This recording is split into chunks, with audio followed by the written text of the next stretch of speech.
Alors, mes remerciements à Monsieur Alain de Libera pour cette conférence vraiment éblouissante et dont j'ai beaucoup joui.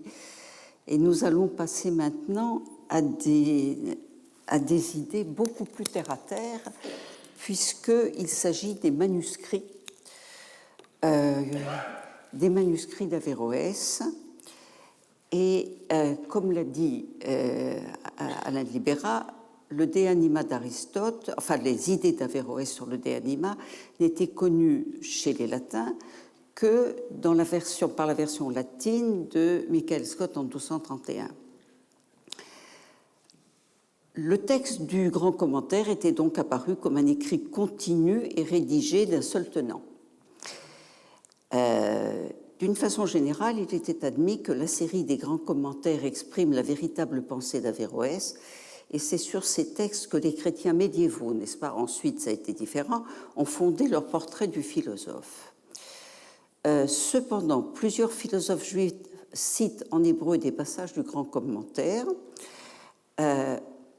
étant bien entendu que à part ces passages du grand commentaire que nous avons réunis dans la publication qui devrait être publiée par Vrin bientôt, en tout cas j'attends les premières épreuves, c'est donc sur le grand commentaire que les chrétiens ont fondé leur portrait du philosophe, mais pas les philosophes juifs, parce qu'il y a toute une série de textes différents qui sont en langue arabe et que l'on trouve parmi les manuscrits hébreux écrits en caractère hébraïque.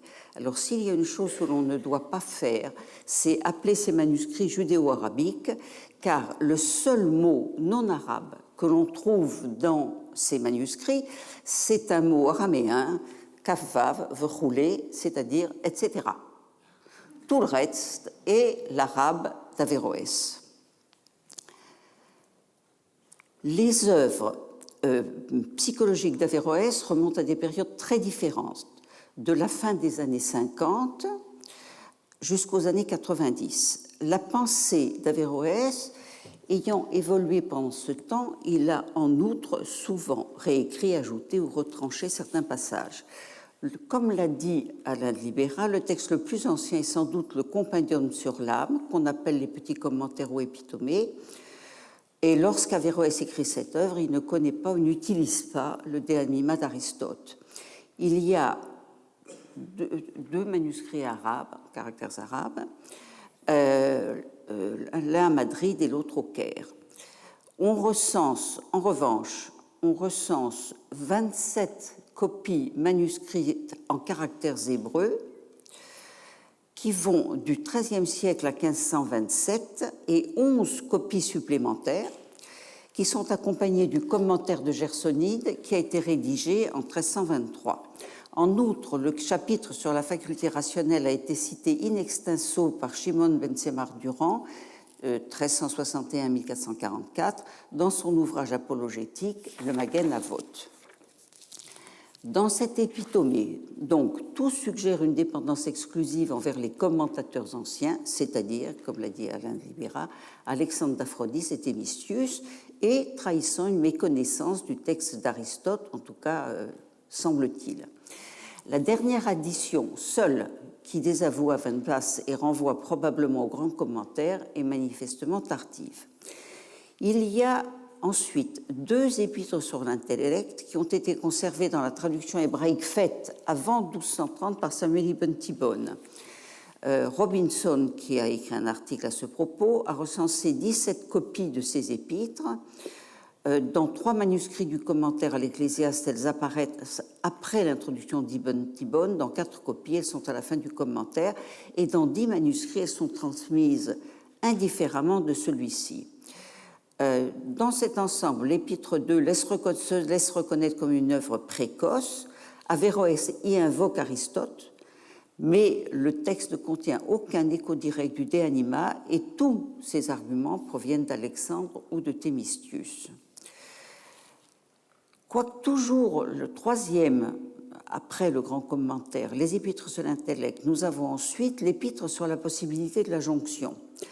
Il semble que cette œuvre a été écrite ensuite. Elle est conservée uniquement en hébreu sous le titre Igeret Efsharut Advekut. On n'en connaît pas le traducteur. Toutes les copies connues, c'est-à-dire 14, sont accompagnées d'un commentaire, le premier étant celui de Moïse de Narbonne, composé en 1344, qui cite intégralement le texte d'Averroès. Lorsqu'il rédige cette œuvre, le philosophe Cordouan a indubitablement lu le De Anima d'Aristote, car il en fait ici une citation littérale, et il cite la version d'Yitzhak ibn Hunen, qu'il continuera à utiliser par la suite. Mais la réception d'Aristote est conditionnée par l'interprétation d'Alexandre. En revanche, pour la question de la jonction, le texte apparaît comme un retour critique sur le compendium, dont la rédaction, nous l'avons dit, était nourrie par la lecture d'Avimpas. Un autre texte d'Averroès sur l'intellect, c'est son commentaire sur le De Intellectu d'Alexandre d'Aphrodise. Il n'en subsiste qu'un fragment en arabe, caractères hébreux, dans un chapitre donné par Joseph ben Avraham ibn Wakar, dont on connaît aussi une traduction hébraïque anonyme, et on a 4 manuscrits. Donc, nous avons ici un petit bout en arabe et 4 manuscrits en hébreu. Le commentaire moyen est connu par 2 manuscrits arabes écrits en caractères hébreux, dans 2 traductions hébraïques, dont 35 sont attribués à Moïse ibn Tibon et 7 à Shem Tov ben Isaac de Tortose. Sont passées inaperçues 4 copies hébraïques partielles différentes, comprenant uniquement le chapitre sur la faculté rationnelle. Le texte du commentaire moyen sur le De Anima n'est pas homogène. Les copies, arabes comme hébraïques, sont contaminées les unes par les autres. L'original arabe en caractères hébreux, nous n'avons que les 2 témoins en caractères hébreux, c'est en arabe, diffère significativement de l'hébreu et du modèle arabe en caractères hébreux de ce dernier, par un passage que l'on peut considérer comme paraphrasant Aristote, qui se présente respectivement en arabe et en hébreu sous 2 formes différentes. Donc, selon la doctrine du commentaire moyen, l'être de l'intellect en puissance résulte de la combinaison de la disposition du corps avec la substance de l'intellect agent en tant que celui-ci est joint à l'homme. Cette doctrine est donc intermédiaire entre celle de la première période qu'on trouve dans l'Épitomée et celle finale du grand commentaire latin. La position présentée dans le commentaire De Intellectu d'Alexandre, qui est encore un autre texte d'Averroès, toujours en caractères hébreux et toujours en arabe, marque une étape ultérieure à celle du commentaire moyen dans l'évolution d'Averroès, puisqu'on sait que dans le commentaire moyen, l'intellect agent est un 4e genre d'être, intelligible, éternel, sous le rapport de l'espèce humaine, général et corruptible, sous le rapport de l'individu. Nous avons donc un seul texte en latin et une quantité de textes en hébreu. Et voici, je vais vous montrer le manuscrit qui a des extraits en latin. Comme l'a dit Alain de Libera, il avait été découvert par Ben Sheida, mais il n'avait pas réussi à lire les commentaires pour 2 raisons importantes. La première, c'est que les glosses sont dans une écriture cursive espagnole extrêmement difficile à lire. Et ensuite, il y a beaucoup d'abréviations. Et d'autre part, comme je vais vous montrer, les glosses se rattachent au commentaire moyen. Au commentaire moyen qui est au centre de la colonne. Si vous voulez bien montrer l'image numéro 1, voyez, ici, vous avez le texte du commentaire moyen de la main d'Ezra Gattigno, qui a écrit en 1356 à Saragosse. Et ce texte occupe uniquement la colonne centrale. La deuxième image, en revanche, montre le texte copié par Ezra Gattinio avec 28 gloses qu'on trouve dans les marges. Et le gros problème, c'est que non seulement ces gloses sont dans des caractères très cursifs, c'est que le livre a été mutilé des deux côtés, parce qu'au XVIIe siècle, on a fait des étagères verticales et que les manuscrits ont dû passer au rabot. Donc, le début et la fin, dans les marges de droite, c'est la fin, dans les marges de gauche, c'est le début qui manque, et dans la marge inférieure, c'est la dernière ligne ou les dernières lignes. Maintenant, vous allez voir comment les choses se passent. Vous voulez bien me donner la troisième ? Voici la glose numéro 1. Et vous avez dans le texte d'Ezra Gattinio une espèce de petit crochet, et c'est à cette phrase, à ce mot ou à cette phrase que la glose se rattache.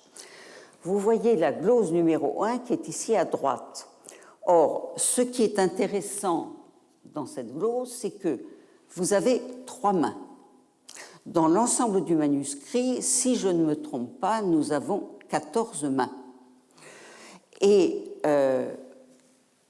une glose comme celle-ci est de 3 mains. Vous voulez donner l'image suivante qui est en plus grand ? Si je ne me trompe pas, elle n'est pas en plus grand ? Non, c'est ça. Ça, c'est ah, ça c'est... Non, ça c'est... Non, vous redonnez la première.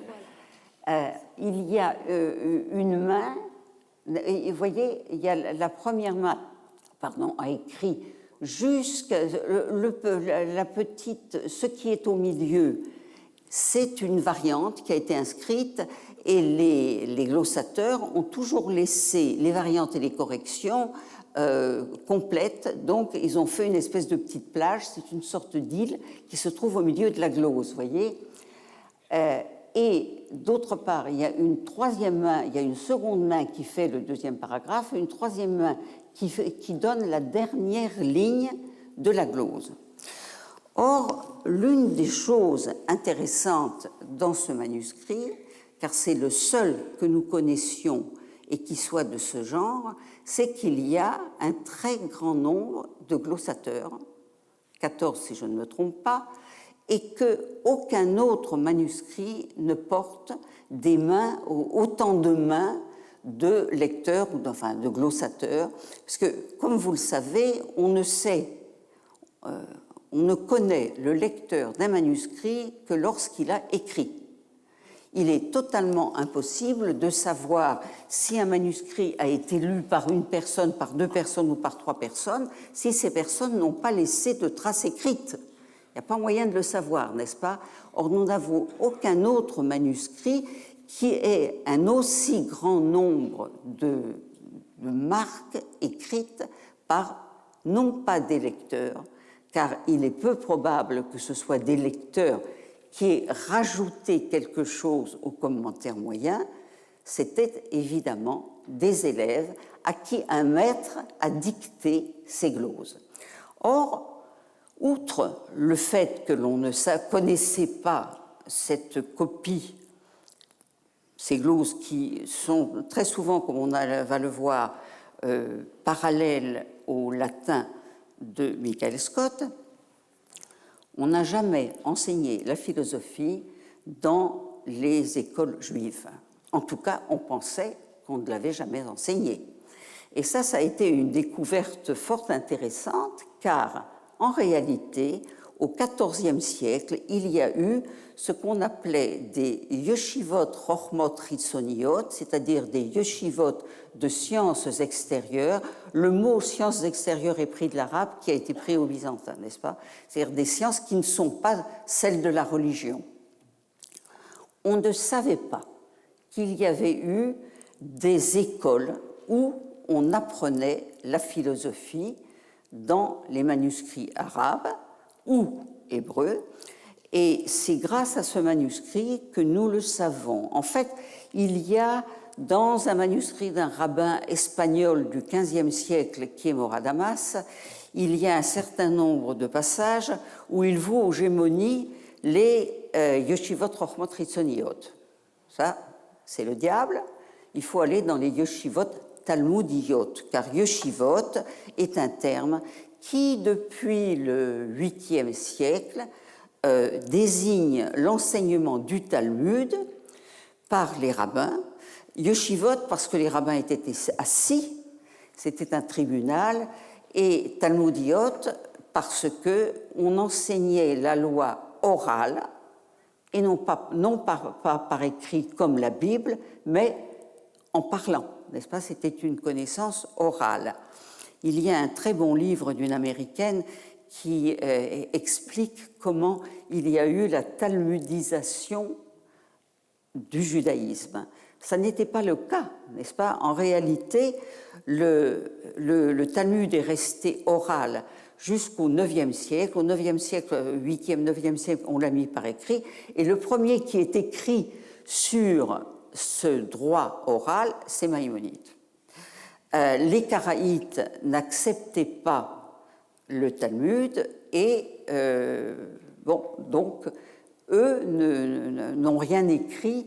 Il y avait bien évidemment une halakha, c'est-à-dire des règles de conduite, mais ça n'était pas le Talmud, c'était quelque chose qui se voulait beaucoup plus rationnel. Enfin, nous n'allons pas parler des Karaïtes. Cependant, à partir déjà du temps de Maïmonide, les rabbins du Proche-Orient l'ont attaqué en disant qu'il ne fallait pas mélanger philosophie et religion, et nous avons eu dans le judaïsme une polémique qui a duré en fait jusqu'au XVIe siècle. Les rabbins talmudistes, surtout les Français, ont attaqué les maïmonidiens, au point on dit qu'on a brûlé le guide des égarés à Montpellier. En fait, on ne sait pas véritablement, mais toujours est-il que les rabbins ont défendu d'enseigner la philosophie, les sciences, à part les mathématiques, l'astronomie, la médecine. Mais toutes les autres sciences, et c'est évidemment des sciences aristotéliciennes, ont été défendues à leurs disciples juifs par les rabbins, essentiellement les rabbins français. Comme ils sont allés en Espagne après, les rabbins espagnols également se sont mis du côté de la religion à un certain moment. Toujours est-il que l'idée, on apprenait donc au Talmud Torah, les rabbins apprenaient à lire, à écrire, et à écrire d'ailleurs, c'est la raison pour laquelle les textes arabes sont écrits dans l'écriture hébraïque, parce que l'écriture est une conduite motrice, matérielle. Quand on apprend à écrire à 5-6 ans, on n'oublie jamais, comme on n'oublie jamais de savoir nager, on n'oublie jamais comment on monte à bicyclette. Et c'est la raison pour laquelle la majorité des Juifs, quand ils écrivaient arabe, écrivaient en caractères hébreux. Mais pas seulement l'arabe, on a écrit aussi le français en caractères hébreux. Et je vous signale qu'il y a des chansons françaises qu'on a retrouvées en caractères hébreux et qui sont chantées. C'est un très joli disque qui s'appelle Juifs et trouvères, je vous le conseille. Mais donc, on écrivait en hébreu parce qu'on apprenait à écrire à 5-6 ans, et non pas parce qu'on voulait nier le caractère arabe de l'arabe. Mais on a écrit toutes les langues en caractères hébreux, y compris le chinois, parce qu'il y a à Cincinnati un certain nombre de manuscrits chinois en caractères hébreux. Donc, ce qu'on ne savait pas, c'est qu'on avait des classes de philosophie où des maîtres enseignaient la philosophie en la dictant. Et c'est la raison pour laquelle, n'est-ce pas, vous avez ici, vous voyez, ici vous avez, non, avant, celle d'avant, merci, vous avez les différentes mains rouges, jaunes et bleues, vous avez les caractères hébreux, les lignes qui ne commencent pas au début, et il a donc fallu que Marc et moi nous retrouvions ce qui devait être là, et la classe avait au minimum 14 élèves, ce qu'on ne savait pas du tout. Ça, c'est aussi quelque chose que nous avons trouvé maintenant, n'est-ce pas? Et en cherchant bien, on a retrouvé une quinzaine de manuscrits qui viennent des classes des yeshivot, chochmot, risoniot. Or, il se trouve que le cursus que l'on enseignait dans ces yeshivot, c'était Averroès. Donc, comme l'a remarqué, je crois que je suis passée... comme l'a remarqué Madame Glatzer, les classes avaient diverses personnes qui écrivaient. Ils étaient autour d'une table et un élève écrivait 2 ou 3 morceaux de glose, ensuite il passait le manuscrit à son voisin qui écrivait lui aussi, et comme ça allait très vite, la dictation, si j'ose dire, pouvait aussi aller rapidement. Cependant, si nous regardons ce qui vient ensuite, vous allez voir, voilà, vous avez ici le texte en latin du grand commentaire et à gauche le texte arabe qui a été écrit par Marc. La photo qui vient, là vous avez le latin, l'arabe et le commentaire. Qu'est-ce que c'est le commentaire? Moi, je n'arrive pas à lire. C'est YF Charout. Attendez. Oui, attendez.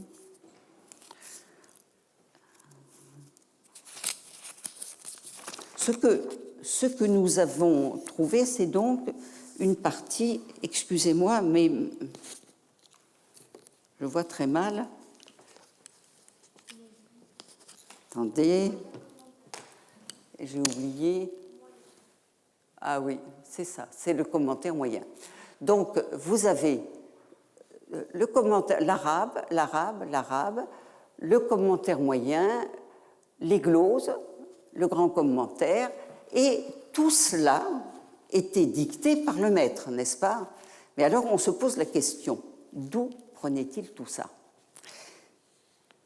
Parce que nous savons que les textes, aussi bien l'épitomée que les textes que nous avons en hébreu, étaient des textes qui étaient des textes, n'est-ce pas? Sauf dans les gloses. Alors, étaient-ce des textes vraiment? Est-ce qu'on peut supposer que la catégorie qu'on appelle grand commentaire n'est pas une catégorie fixe, mais qu'Averroès avait un cahier sur lequel il travaillait en même temps sur, peut-être pas sur l'épitomée, parce que c'est une œuvre de Genèse, mais sur le commentaire moyen, le grand commentaire, et sur lequel il faisait des ajouts au fur et à mesure. Nous aurions donc non pas des commentaires, ça expliquerait beaucoup de choses. Par exemple, qu'Averroès donne des solutions différentes à un certain nombre de problèmes, qu'ils se contredisent dans un texte, et dans le même texte, comme dans le commentaire moyen ou dans le grand commentaire. Il aurait eu un grand cahier sur lequel il écrivait ces divers textes, ou bien qu'il dictait à ses scribes, ce qui est extrêmement probable, mais en tout cas, il n'avait pas ce que nous avons actuellement, c'est-à-dire des catégories fixes comme le petit commentaire, le commentaire moyen, Higueret à F. Charout, etc., mais qu'il pensait à la question de façon constante et que constamment, il corrigeait ou abrégeait ses textes. Nous aurions à ce moment-là un portrait d'Averroès qui serait celui d'un savant philosophe qui, tourmenté par un certain nombre de questions, et il est sûr que la question de l'intellect était la question qui le tourmentait le plus, a eu un certain nombre de moments où il a penché pour une solution, où il a penché pour une autre, et que c'est ça qui se trouvait dans ces cahiers sur lesquels avait mis la main notre chef de yeshiva, dont nous pensons qu'il était Shem Tov ben Isaac, ben Joseph, ben Shem Tov. C'est la raison pour laquelle nous avons publié avec Marc le commentaire en même temps. Si vous avez le petit papier qu'on vous a donné, non, il n'y a pas. Il n'y a pas le titre complet du livre.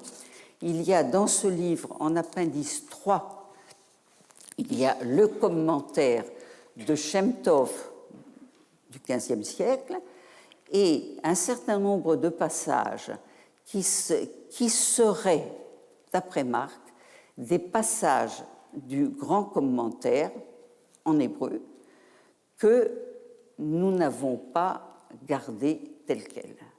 Il y aurait donc, dans la figure d'Averroès, il y aurait une sorte de philosophe philosophant toute sa vie, et les élèves juifs de la yeshiva de Shem Tov avaient à leur disposition ces cahiers dans lesquels on trouve les opinions d'Averroès. Voilà, je vous remercie de votre attention. Ah, oh, j'ai oublié quelque chose d'affreux, et je vous prie de m'excuser. Oui, j'ai oublié quelque chose d'absolument affreux. Nous avons déchiffré avec Marc tout ce qui concerne l'intellect, c'est-à-dire 244 gloses. Il restait à éditer, je vais vous dire combien de gloses, parce qu'il y en a malheureusement beaucoup. Il y a pour le livre 1, on compte 360 gloses. Pour le livre 2, plus de 500 gloses. Pour le livre 3, 610 gloses, incluant celles que nous avons publiées, c'est-à-dire que pour dresser le portrait d'Averroès philosophant, il faut éditer encore environ 1000 gloses. Ce qui est, étant donné que nous avons travaillé 18 ans, et oui, pour éditer 240 gloses, et que Marc nous a quittés, vous voyez que nous sommes dans un le problème est effroyable, en tout cas pour moi, parce que c'est vrai que je les ai lus, ces gloses, c'était une première lecture, mais sans Marc, je suis parfaitement incapable de les publier. Nous avons donc actuellement devant nous, ou un arabisant qui soit aussi érudit que Marc, ce qui est une chose bien difficile à trouver, n'est-ce pas? Nous avons encore 1000 gloses pour toucher du doigt tout ce qu'Averroès a pu écrire ou dicter dans ces cahiers que nous n'avons plus. Alors, excusez-moi, j'avais oublié cette chose importante. Tout ce que je vous ai dit, c'est ce que nous avons fait, si j'ose dire, l'historique des gloses. Nous avons, je crois, dit ce qu'il y avait à dire sur l'intellect, mais tout le reste, s'il y a ici un arabisant très, très docte qu'il lève le doigt.